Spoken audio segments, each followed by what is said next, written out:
Palardim, com a palavra.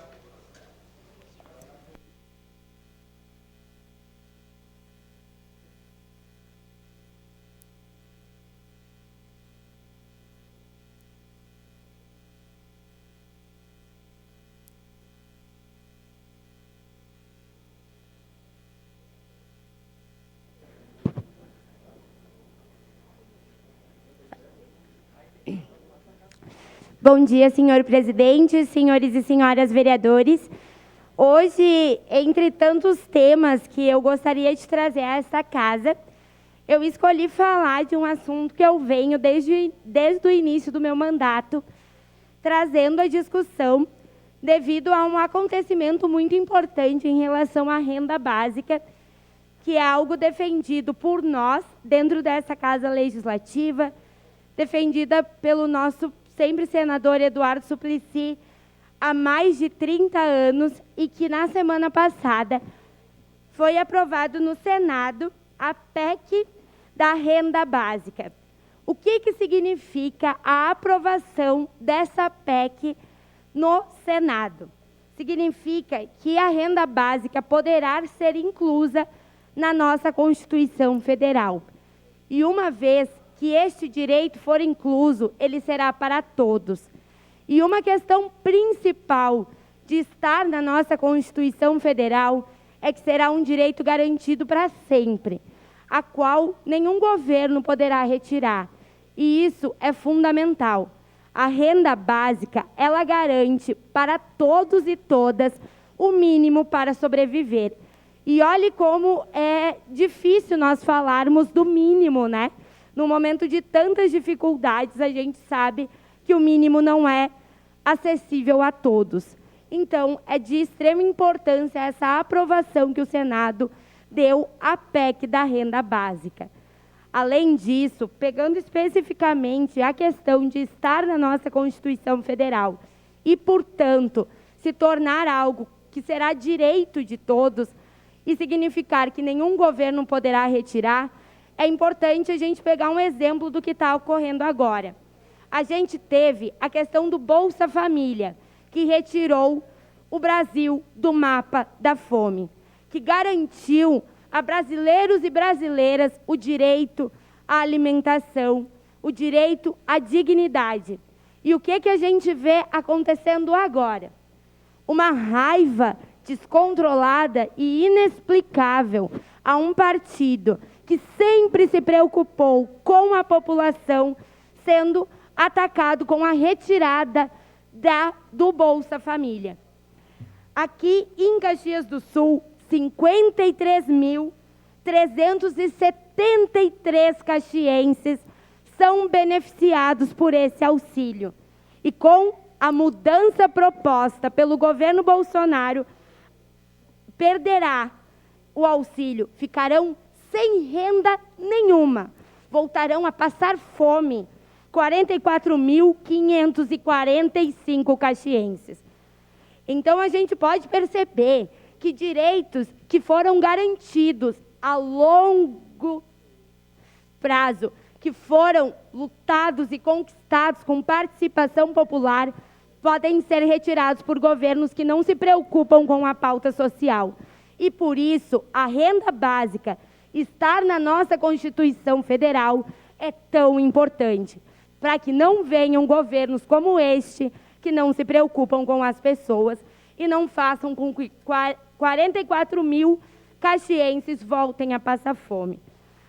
Mas voltando, depois de vocês me permitirem fazer esse recorte do momento atual, voltando à questão da proposta da renda básica, ela é uma proposta já muito falada, já muito discutida. Realizamos uma audiência pública para tratar de toda a sua importância.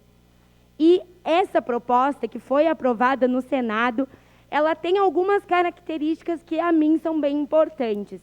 Uma delas é a questão da implementação por etapas, o que significa que não automaticamente todos e todas receberiam esse auxílio mínimo para a sua sobrevivência. As etapas iriam ver questões importantes, como a questão da renda, como a questão da extrema vulnerabilidade social, filhos, famílias, e isso é fundamental. Mostra a sensibilidade que esta proposta tem. Mostra a importância de nós implementarmos políticas públicas sociais, olhando para aqueles que estão abaixo e sempre crescendo e atingindo a todos e todas. Além disso, uma questão também sobre a proposta da renda básica emergencial, que eu gostaria de dividir aqui com vocês, é em relação à questão de ela ser uma lei nacional, mas que deve ser, na minha opinião, descentralizada. Afinal de contas, a gente pega o Brasil inteiro, dentro da sua pluralidade, da sua diversidade, e consegue perceber que não seria possível ter um único projeto para todo o nosso país. Portanto, a descentralização da implementação da renda básica possibilita que as características de cada lugar sejam respeitadas e que cada cidade possa implementar da sua maneira, seguindo a questão das etapas, mas levando em consideração características tão importantes. E falando em características, eu acho importante trazer as características aqui da nossa cidade.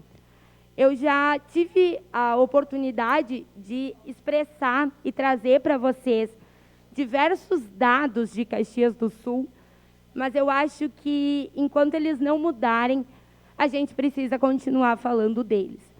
Enquanto a gente não tiver pleno emprego, enquanto a gente vê pessoas passando fome, quando a gente sabe que mais de 40 mil pessoas voltarão a não ter nenhuma renda, a gente precisa falar desses dados, para ver que não é uma questão ideológica, que é uma questão de números, que é uma questão que está posta, que está na nossa frente, sem a gente precisar ir tão longe, sem a gente precisar ir para a Venezuela, vereadores. Isso acontece na nossa cidade. O saldo negativo no emprego, que se arrasta há 6 longos anos, não acontece lá fora, acontece aqui, em Caxias do Sul. Também é em Caxias do Sul que a gente vê que mais de 60 mil pessoas estão inscritas no cadastro único. Antes, nós tínhamos um número de cerca de 2.000 pessoas que não recebiam auxílio nenhum.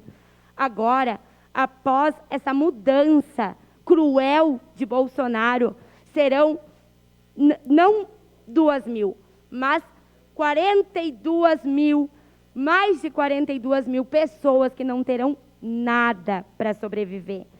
É também em Caxias do Sul que a gente tem uma baixa salarial de menos 7,8%. Então, nem mesmo aqueles e aquelas que têm a garantia do emprego conseguem garantir a dignidade para si e para a sua família. Além disso, Caxias do Sul, no último ano, perdeu mais de 30 mil postos de trabalho. E isso é uma realidade que está aqui e que precisa do nosso olhar. Dentro dessa mesma realidade, a gente tem um custo de vida para viver nessa cidade, que é um custo de vida de R$ 5.500 para uma família com 2 filhos. R$ 5.500 para conseguir viver aqui, numa cidade que, infelizmente, não tem a garantia da dignidade, do alimento e da renda para todos. E isso reforça ainda mais a importância de defendermos projetos sociais, políticas públicas de implementação de renda e enfatiza ainda mais a importância da aprovação que o Senado deu à PEC da renda básica. Além disso, falando no básico, a cesta básica, que é aquele alimento que todos deveriam ter em suas mesas, aumentou 80,29% nos últimos 10 anos. Então, vejam que nós não estamos falando de uma dificuldade acarretada apenas na pandemia. Estamos falando de uma dificuldade que se arrasta há muito tempo, de uma dificuldade e de um crescimento absurdo naquilo que todos deveriam ter como direito. Vereadora Denise, eu peço... Em declaração de líder da bancada do PT, permanece Estela Balardim com a palavra. E, além disso, eu vou falar com tristeza novamente este número. Mais de 40 mil caxienses não terão nada para sobreviver a partir desta semana. Então, muitas vezes já foi falado nesta casa que a nossa preocupação ela deve ser com os problemas daqui e não com as decisões que são tomadas lá em cima. Mas vamos ser sinceros, tudo o que é tomado de decisão lá em cima impacta diretamente no nosso município, pois a retirada de benefícios e as coisas boas, como a aprovação da PEC da renda básica no Senado, impactam aqui, na cidade de Caxias do Sul. Impactam nas pessoas que mais precisam, que talvez não sejam a preocupação de todos dessa casa, mas é a preocupação do meu mandato, é a preocupação da bancada do Partido dos Trabalhadores. E por isso que sempre irei trazer esse assunto. Enquanto tivermos que falar sobre desigualdade social, sobre retirada de direitos, a minha indignação, a minha tristeza e a minha falta de sono estarão presentes. Porque eu não consigo acreditar que deitamos nossas cabeças nos travesseiros tranquilos, enquanto sabemos que 60 mil moradores de Caxias do Sul sofrem com insegurança alimentar. Que crianças vão até as nossas UBSs em estado de desnutrição.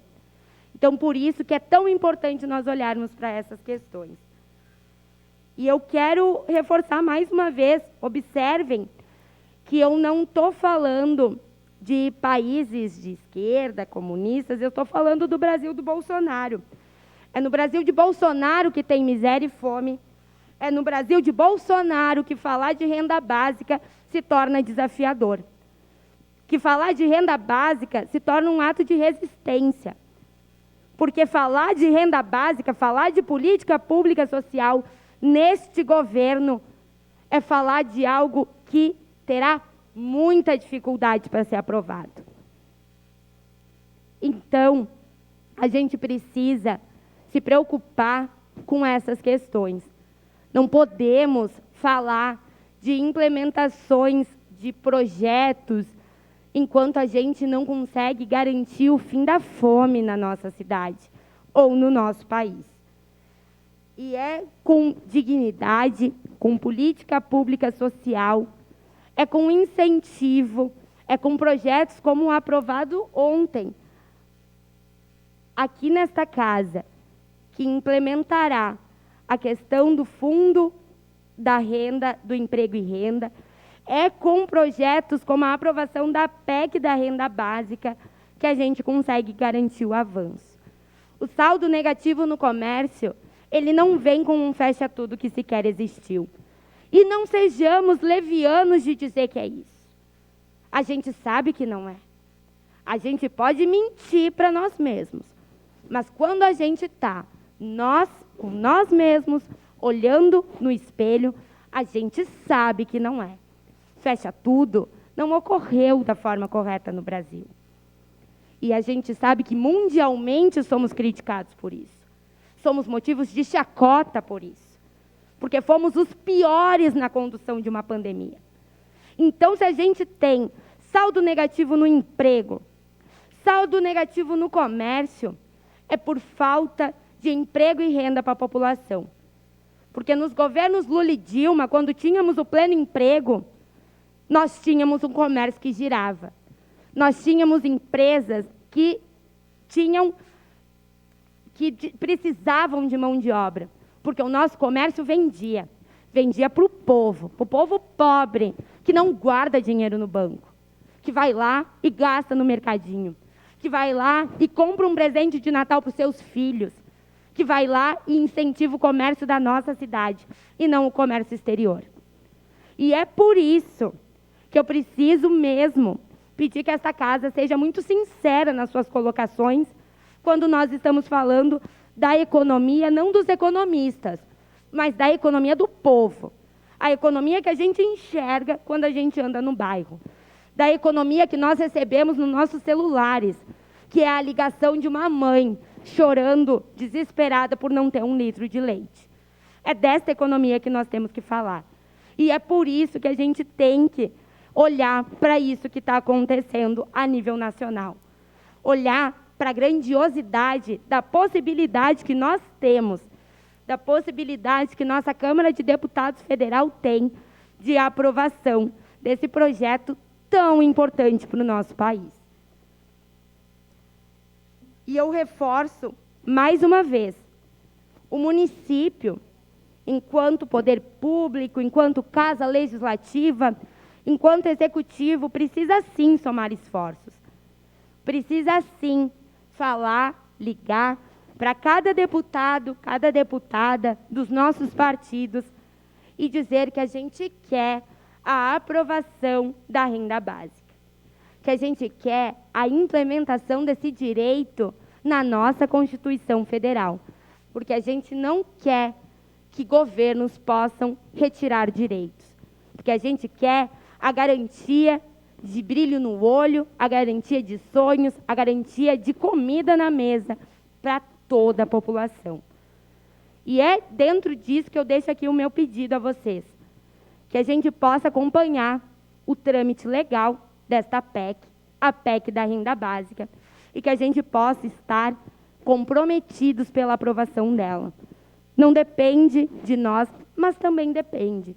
Depende da população que está nos assistindo, que pode mandar mensagem para os deputados, depende dos representantes do governo atual, que podem tentar trazer um pouco de humanidade para dentro daquele governo, e depende da nossa preocupação verdadeira, em não criticar, em não ser leviano com coisas que falamos nessa tribuna, mas sermos, de fato, comprometidos com o fim da fome, com o fim da miséria, com o fim da desigualdade social.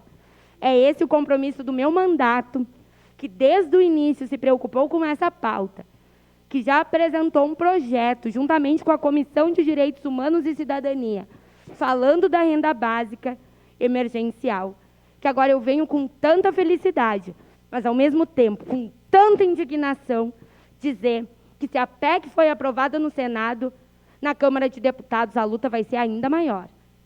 Porque no governo da fome, falar de renda básica é resistência. Então, a gente olhe para o Brasil, olhe para Caxias, olhe para as milhares de pessoas aqui na nossa cidade, que estão nos nossos bairros, com vontade de trabalhar, com vontade de sobreviver, e que não tem nada aonde se agarrar. E outra coisa que a gente escuta muito é que a gente não pode dar o peixe, né? A gente tem que ensinar a pescar. E tem linha e anzol? Essas pessoas, elas têm linha e anzol para conseguir pescar seu peixe? Ou elas não têm nada? Se a gente sabe um pouco da realidade, elas não têm nada. E por isso que a gente precisa, pelo menos, garantir a linha e o anzol. Para que daí a gente possa falar essa frase, que as pessoas devem pescar. Mas a gente tem que garantir o mínimo. E é por isso que eu trago esse assunto. Um assunto tão importante para o nosso mandato, tão importante para o Partido dos Trabalhadores e tão importante, principalmente, para aqueles e aquelas que sentem na pele a dor da fome, a dor da miséria, a dor da tristeza de não ter nada para o Natal. E é por isso que eu deixo mais uma vez o meu pedido à população caxiense que nos assiste e a esta Casa Legislativa, que possamos somar esforços para a aprovação da PEC da renda básica e que assim a gente some esforços para falar do Brasil sem desigualdade, do Brasil do sonho, do Brasil da esperança, e não do Brasil da miséria e do Brasil da fome. É essa a luta e é esse o nosso compromisso. E se eu tiver que ficar os 3 anos aqui, vindo a esta tribuna, defender essa questão, ficarei. Porque a fome, para mim, não tem que esperar, tem que acabar agora. Muito obrigada. Próxima